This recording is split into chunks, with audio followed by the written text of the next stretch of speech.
Cellcashier.com gives you the best quotes for your iPhone, so check them out next time when you're planning to sell your old phone. Hi, I'm Shimon Kravosky, also known as Yoda's Vodka Lego MOCs on Instagram, and this is my pod racing scene. Okay, I think the main aspect of this MOC are all the moving parts like the pod racers, satellite pit, and others. Can you take us through the process of adding all of that into the MOC? So the way I build MOCs is I start with the movement and I get that going and working consistently, and then I spend the rest of the time trying to hide that movement so it's as not visible as possible to create the illusion that this is all real. Okay. The rock work is also really beautiful made. How did you manage to make it have such a cool look?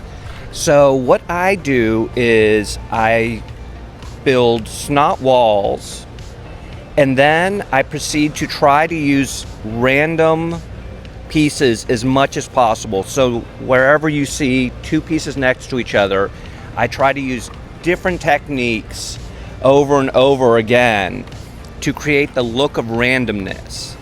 And then, some slight curved slopes here, different angles here, wedge plates, and to keep it just as random as possible because nature doesn't create consistent work. So as long as you can stay random but stay consistent over a period of time, you can get very realistic looking, as far as Lego goes, rock work and scenery. Okay. I also see many different sets and stuff like that. Are those Lego sets or did you make them yourself? And if you make them yourself, what was the process of making them? So the skiff is 100% custom mine. I started by just going to Bricklink and trying to find reddish brown curved pieces to see what I could find. And I found these long curved pieces here, and I thought that would be the great start because those were the closest thing that I could find that matched the look of the skiff in the movie. And then I just built around those to that scale to get the skiff looking the way it does. How about the pod racers over there? So the pod racers are actually directly from the diorama scene. So I just modified them slightly so they would fit onto my bits. But I literally just plucked those straight off the diorama scene and plugged them in. Okay. I also see many different angles and stuff you don't usually see in Lego. How did you manage to make that?